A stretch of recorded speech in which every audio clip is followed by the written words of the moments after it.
et bienvenue à Foyer Visible, un magazine audiovisuel créé par des bénéficiaires de l'Hospice Général afin de mettre en lumière la vie quotidienne à l'intérieur des centres d'hébergement collectif ainsi que de créer des liens entre la communauté migrante et la société qui les accueille.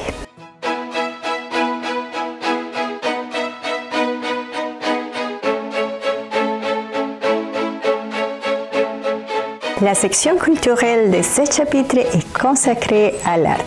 Les résidents du centre d'hébergement collectif Daniel se sont rendus dans le canton de Vaud pour profiter de la triennale BEX en Arts, une installation artistique en pleine nature.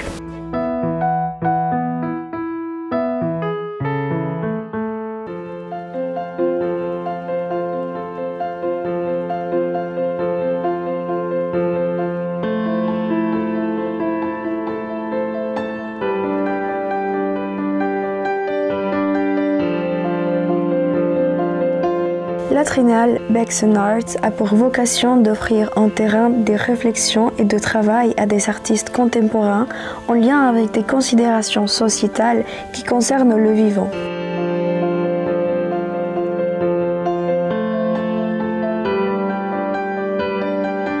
L'édition 2023 s'intitule Vivement demain.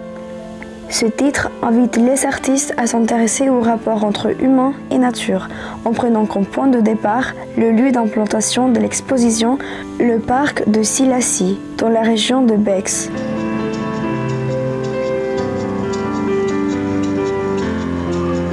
Le parc est à la fois un endroit naturel, peuplé d'arbres centenaires, et un espace façonné par l'homme depuis le 19e siècle.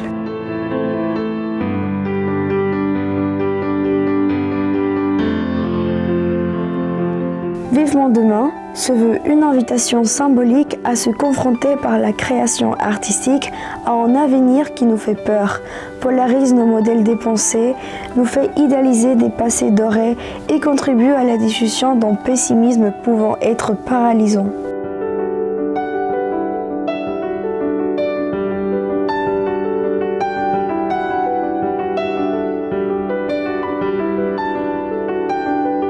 Une quarantaine d'artistes ont été invités à concevoir individuellement ou de manière collective les œuvres qui ont orné les 8 hectares du parc de Silassi pendant 4 mois et demi.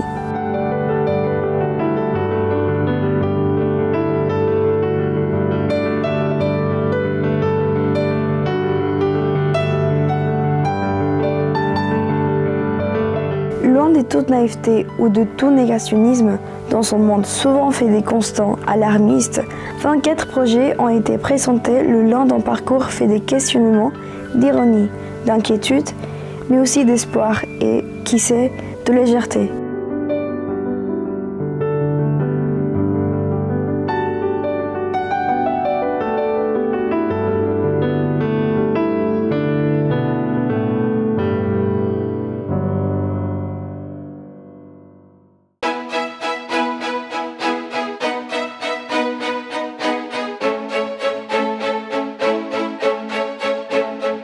La section de loisirs de ce chapitre est consacrée au stop motion, une technique audiovisuelle basée sur la photographie.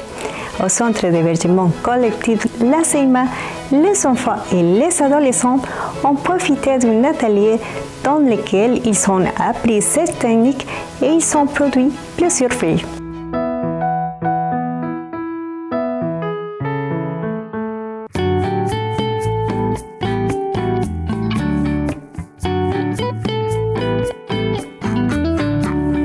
On a fait à la fois tout un travail avec les enfants de composition que j'ai photographié, donc c'était d'abord un travail un peu avec les matériaux comme ça. Et puis à partir de ça, on a retravaillé le lendemain d'autres projets et puis là ils ont fait des petites séquences, chacun a fait des petites séquences. Donc il y a eu des enfants assez petits, des 5 ans, des enfants plus grands jusqu'à 12 ans et des adolescents. Donc il y a eu 3 ateliers où on a fait 3 films différents en fait.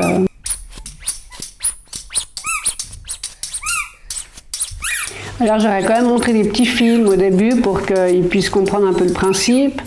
Mais très vite, les enfants petits, ils sont très spontanés, donc dès qu'ils comprennent, ça va très vite, et puis donc ils ont beaucoup d'imagination et de poésie, donc ils font des choses assez belles, mais de manière assez rapide en fait. Après, plus ils grandissent, plus ils commencent à réfléchir à leurs projets, c'est une autre élaboration.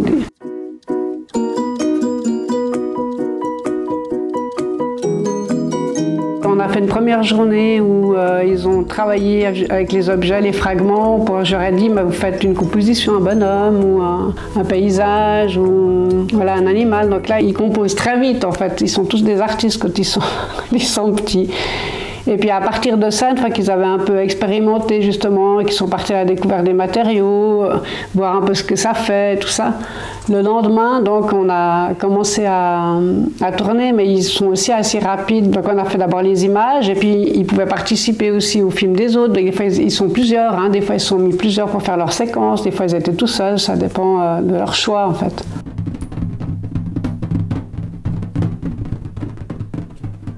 Et puis une fois que les images étaient tournées, moi je les ai montées.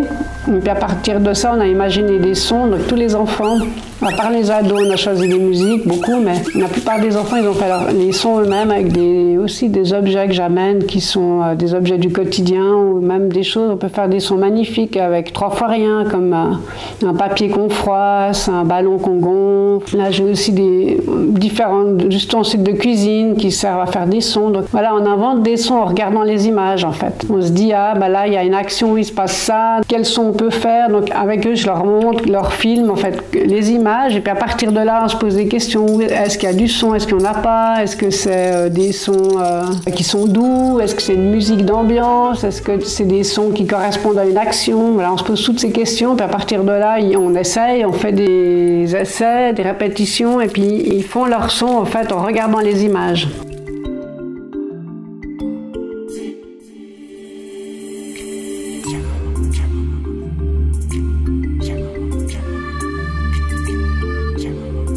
Mais ils ont tous, que ce soit les plus petits ou les plus grands, ils ont tous vraiment participé pleinement. Ils ont eu des très belles idées, ils ont fait vraiment des super beaux projets. Donc je suis vraiment contente de l'activité aussi. Il y a eu, ouais, c'était vraiment très dynamique. De mon point de vue, ils ont vraiment bien reçu le projet. Ouais. Peut-être le but. Et le but, l'ouverture du score.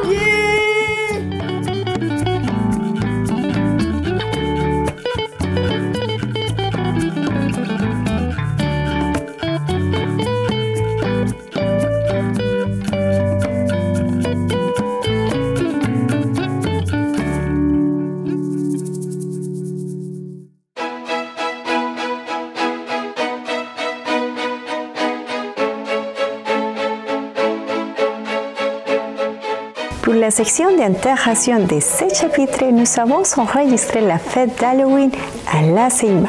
C'était une fête organisée par les voisins du centre d'hébergement collectif dans laquelle les enfants se sont déguisés et ont profité de plusieurs activités.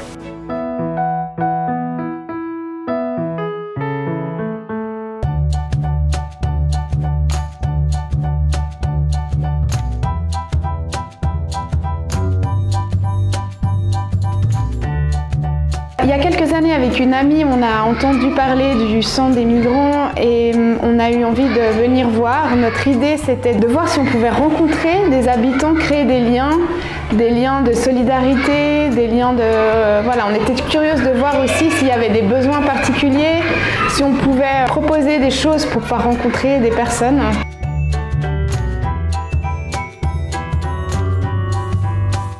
Et c'est beaucoup mon amie Valentine qui a géré toute l'organisation de cette fête. Et l'idée, c'était de proposer une fête aux enfants où c'était eux qui participaient à qu'est-ce qu'ils avaient envie de faire, comment ils allaient organiser, comment ils allaient cuisiner. Et finalement, nous, on les a vraiment aidés à élaborer la fête dont ils avaient envie. Donc voilà ce qui se passe ce soir.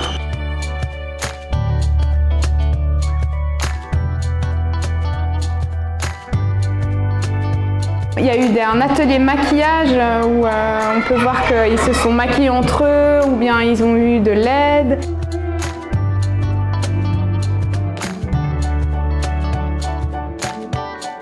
Ils ils ont décoré la salle, fait du bricolage, ils ont cuisiné les gâteaux avec leurs propres recettes.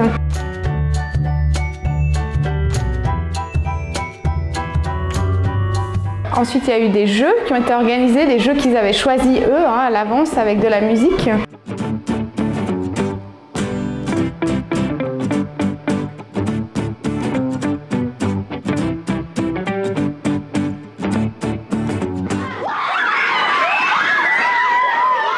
Il y avait aussi un atelier chorégraphie, il y avait des jeunes filles qui avaient envie de créer une chorégraphie, donc ils l'ont créée puis qui voulaient la montrer.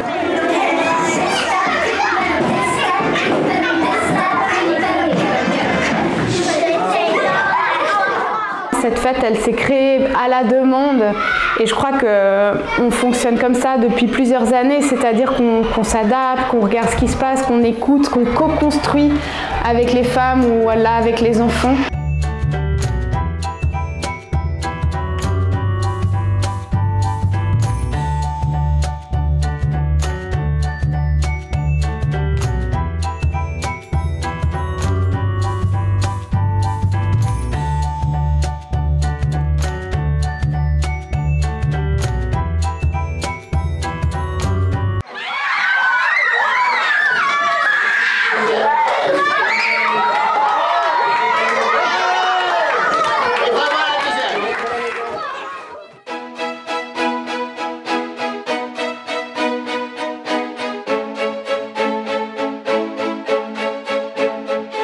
L'histoire de vie de ce chapitre est racontée par César Fall. Il a travaillé dans le domaine de l'ingénierie aéronautique dans son pays d'origine et en Suisse, il a travaillé dans le domaine de l'horlogerie.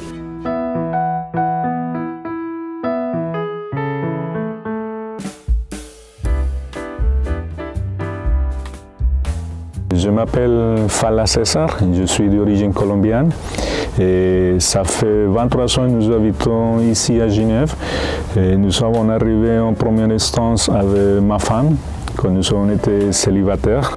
J'ai travaillé pendant 10 ans sur la force aérienne colombienne et à cause de la situation politique, nous avons émigré le plus tôt possible. J'ai commencé à faire mes formations dans mon pays d'origine comme ingénieur aéronautique à l'aéroport. Ici, à niveau suisse, c'est tellement différent parce qu'on doit faire une reconversion, on doit faire une formation à part de l'anglais, l'allemand, mais c'est des choses que je n'arrivais pas à faire. Je n'ai pas réussi la licence aéronautique, c'est pour ça que j'ai laissé en côté cette formation et j'ai commencé à faire les travaux normaux comme un migrant à niveau de la Suisse, à niveau ici local de la ville de Genève. J'ai commencé dans les années 2009-2010 à faire différentes formations horlogères par module à Eiffage parce que l'horlogerie ici c'est tellement magnifique à niveau de la qualité, de la perfection. C'est pour ça que je dis c'est des choses qu'on garde la même ligne. La même ligne technique, c'est pas seulement parce qu'à niveau aéronautique c'est de grosses pièces et à niveau horlogerie c'est de petites pièces. C'est ça l'unique différence. On doit avoir tellement une machine parfaite. J'ai travaillé en quelques années sur une entreprise de certissage. C'est les décorations par les montres qui ont fait les chassages de diamants, de pierres précieuses. À part, j'étais aussi à Frankmuller. Après, j'ai entré à l'aéroport de Genève. Et une fois que j'ai quitté l'aéroport à cause des charlures de tous les jours, tout ça, parce que j'étais là-bas presque 10 ans, j'ai entré à faire de différentes formations, des stages. Dans l'actualité, je fais aussi des stages aux EPI, c'est l'établissement public de l'intégration. Je fais les opérateurs CNC, c'est des machines numériques. Et bon, dans l'actualité, je continue à chercher de nouveaux travaux. Comme ça, je peux apporter des choses intéressantes même à la société, même à une manufacture horlogère. Nous avons 12 enfants. Le plus grand, il fait 21 ans. Le petit, il fait 10 ans. Le grand, il fait maintenant l'université. Il avait passé sur l'armée suisse. Le petit, il fait la primaire à l'école primaire. Nous avons fait la démarche de la naturalisation. Dans l'année 2016, ils ont étudié pendant 12 ans les papiers que nous avons apportés parce que ma femme elle a toujours travaillé, moi, les enfants ils sont toujours intégrés dans le moment que nous avons fait la demande. Et après, heureusement, nous avons obtenu la naturalisation depuis l'année 2016. Je demandé à la Radio Contact Latino de faire un programme, c'est un espace pendant 15 minutes qu'on peut parler sur les différents entrepreneurs d'origine latino-américaine, ibéro-américaine. C'est pour ça que je fais une petite interview. C'est ça la façon qu'on travaille avec des personnes qui font son travail. Moi, je le fais à niveau bénévole. Comme ça, ils montrent sur les différents réseaux sociaux qu'est-ce qu'il fait. Dans l'actualité, je suis à l'Hospice Général depuis ça fait 12 ans parce que ma femme elle est malade et même si je suis à l'Hospice Général, mon projet c'est avoir un travail, même avec la réorientation que l'État me donne et apporter des choses à la société pour donner le grand remercie à l'Hospice Général pour donner l'assistance sociale pour ma famille.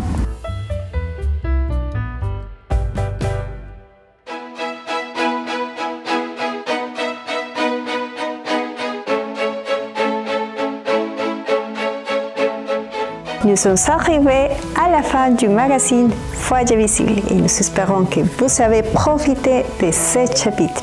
Nous vous invitons à nous suivre sur nos réseaux sociaux et n'hésitez pas à nous écrire vos commentaires. À la prochaine!